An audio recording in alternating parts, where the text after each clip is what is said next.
Hey, good morning, everybody, ladies and gentlemen, everybody. That's what's going on, and hope you guys are having a good day. I'm just going to go across some forecasting here and show you a little bit about what's going on today. We do have a big convection outlook going across the Great Lakes that the National Weather Service put up, as well as out in the Midwest, around Colorado Springs, going into Kansas, kind of on the corners right there, and we'll go over that as well.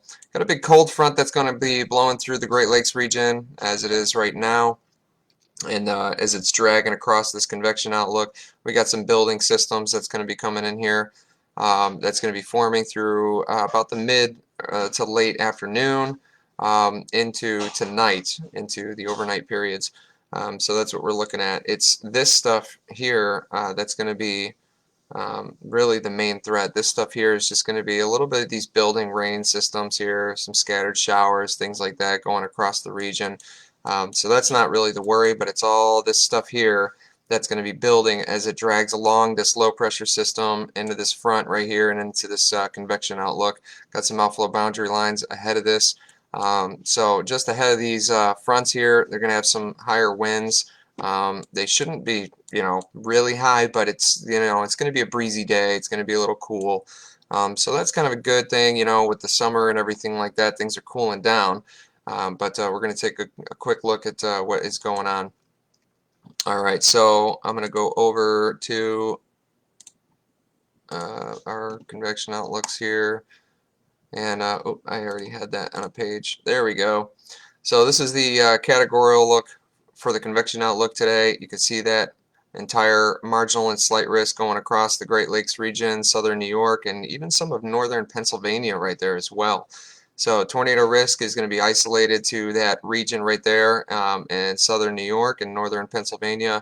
2%, marginal risk for some tornado activity that could be possible. However, with this entire convection outlook, there are a lot of possibilities because some of these things are still a little bit unpredictable. So the models are not completely agreeing on the intensity or the severity of the storms that are going to be moving through these regions. So they could be very severe, they could be not really that bad at all. It could just have some thunderstorm development. All right, so wind, got that big, huge area for high winds that's going to be going through there. So, and that's going ahead of the front, and there could be some damaging wind threats that's in there as well. And then, of course, the hail threat stretching from all the way across to from Michigan going into, or Wisconsin going into Michigan and across New York and Pennsylvania here into the New England region. All right, so that's what we're looking at as far as the convection outlook. I'll show you the models here, and this is that system that is going to be blowing into there, into that convection outlook region, going into this afternoon, kind of late afternoon, into the overnight period, going into New England. So this is the high resolution model. So we're going to drag this across and take a look at some data. All right, so we're going to get to that region where it's going to get into this convection outlook to where it's going to be building a little bit. You can see a little bit of those isolated cells it's building right there in Wisconsin. But that is going to be on the northern northern end of that line of storms. All right, so you can see that wind field is already broken up. Cap is already broken. So there's already going to be some rain attributed with that as it drags across Michigan and the Great Lakes region. Alright, and then right about here is where it starts to build, and you can see those cells really building up there.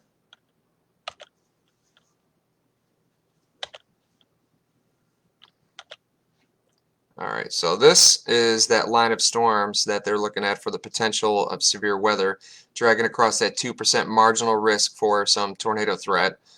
Alright, so what I'm going to do is I'm going to hit a spot right here ahead of this line just to see what the atmosphere is doing.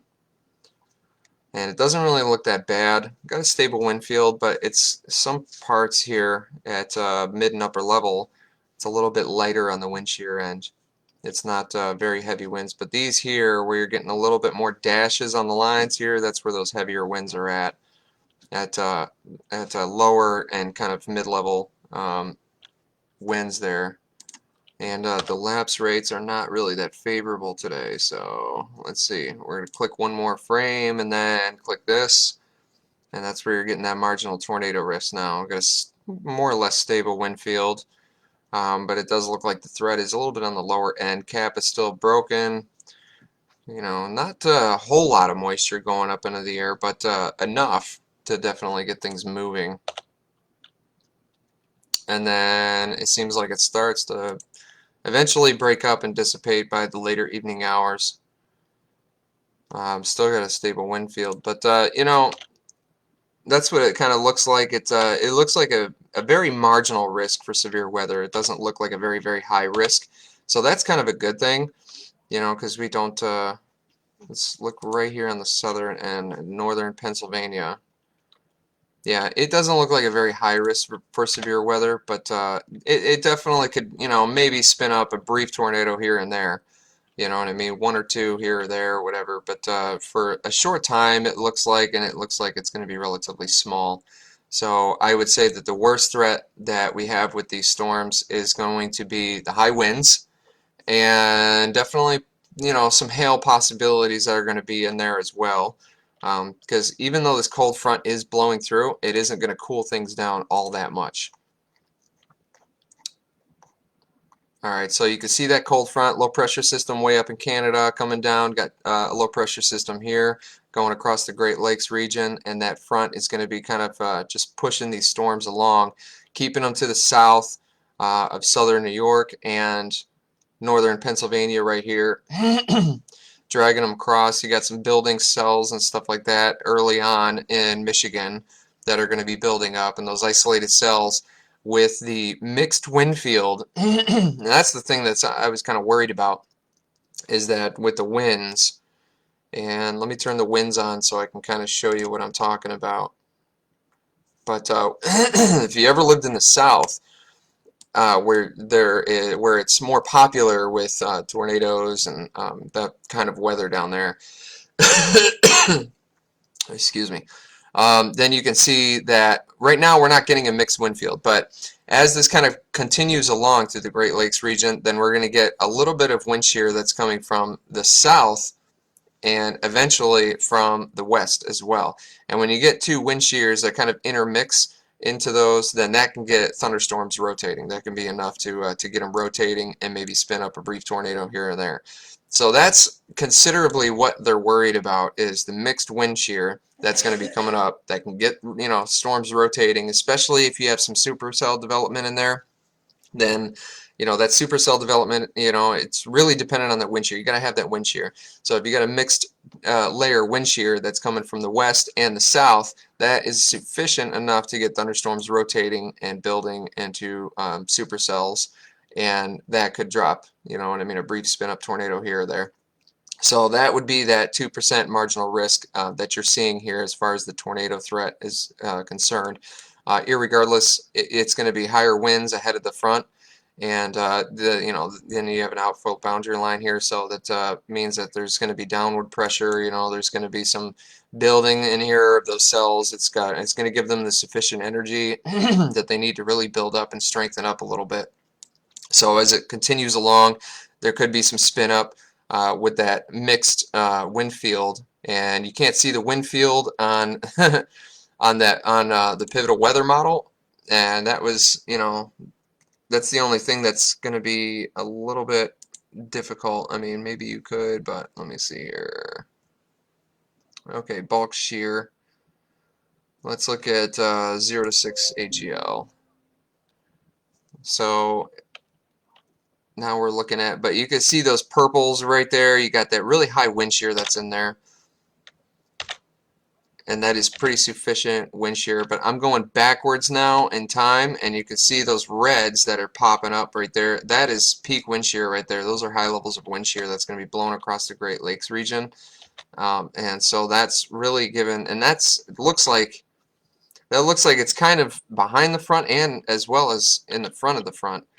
And then it continues along across the Great Lakes region, and then you're getting those deep purples that's in there.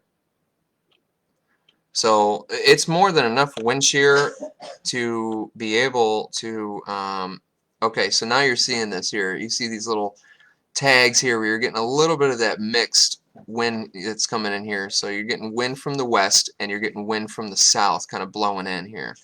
So when you get mixed wind shear in that kind of parameter, you know what I mean? You're getting, you know, two different directions of wind shear coming in. That's what really gets these thunderstorms kind of spinning and rotating. So that's the only excuse me, that's the only threat that they have to worry about. That's why they're worried about the 2% marginal risk for tornado threat here.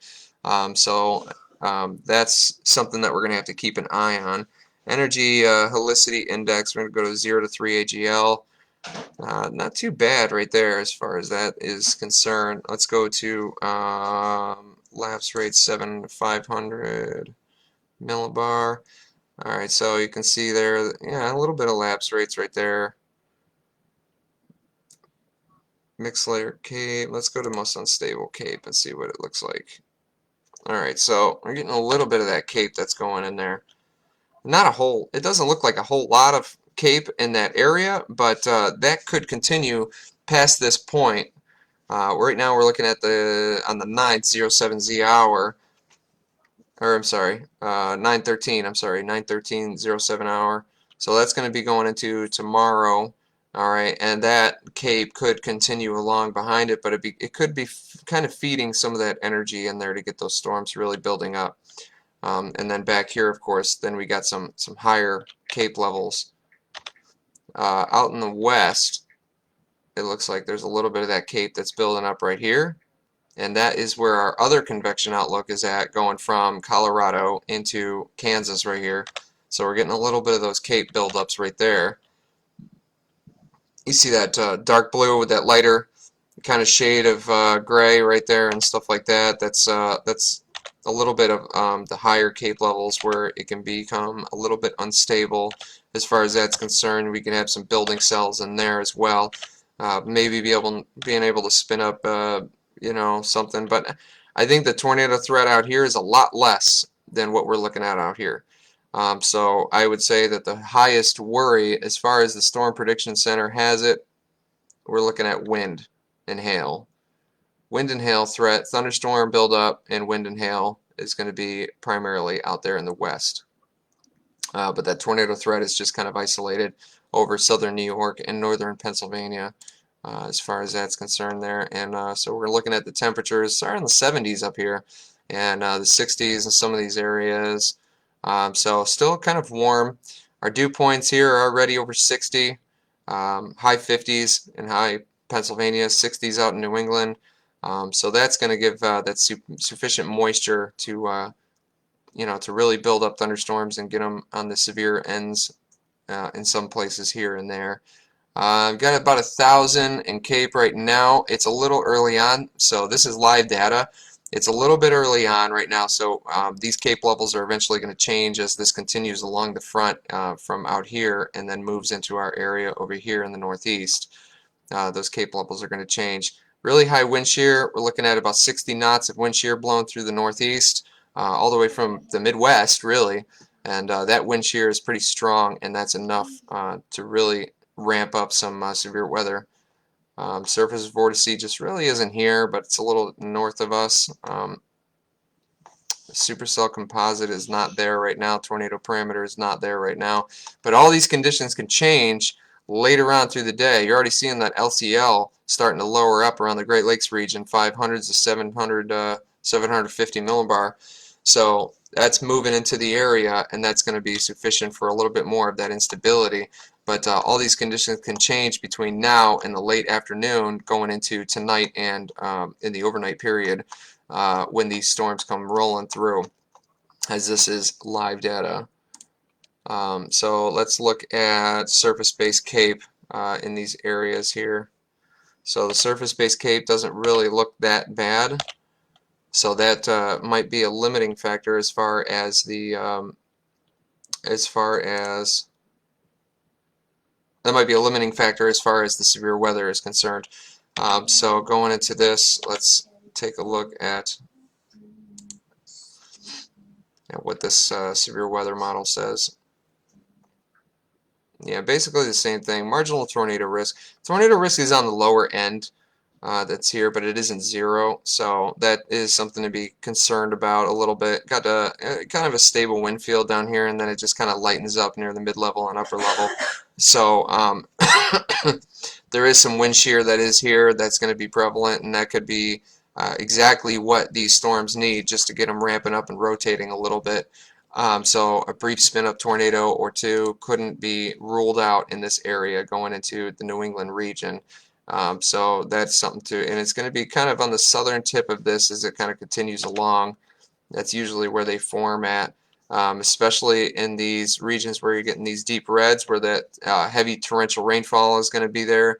And that's exactly what it looks like here, because it seems like the wind isn't really sufficient enough for it to really get ramping up until it gets to this point, going into the middle of New York and probably stretching down a little bit to the northern Pennsylvania region.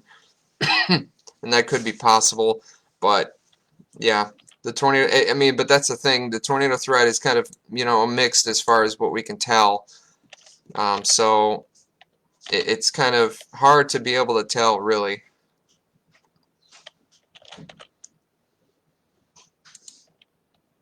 So the NAM is probably going to be a little bit worse, yeah. So significant supercell development, a little bit of a higher tornado risk on the NAM, but I think that the NAM is not going to be as accurate as the high resolution model, but sometimes you can see a little bit more in terms of forecast of what is going on in the atmosphere. So we've got that nice curvature on that wind shear, on that wind field there, and it's a little bit stable at the surface level. There's a little weak wind shear that's down there that could be attributed to the mixed wind shear that's going in there from different directions. It could have something to do with it. LCL height is pretty low, got a broken cap, and then you got an increase in moisture that's going on around mid-level up into the atmosphere. So that's going to be sufficient for building cells. That's going to be in that area, but I don't think that the NAM accurately represents what the event is going to be like. I think the high resolution model is going to be definitely better for that. All right, so that's the threat that we're looking at today, and I hope everybody stays safe and just be weather aware today. Keep your alerts on and listen to your local weather station, and everybody should be fine. And just batten down the hatches and make sure that your property and your family are safe and secure, and you should get through it in the overnight period in the Northeast. And I hope everybody has a good evening. Thanks for watching.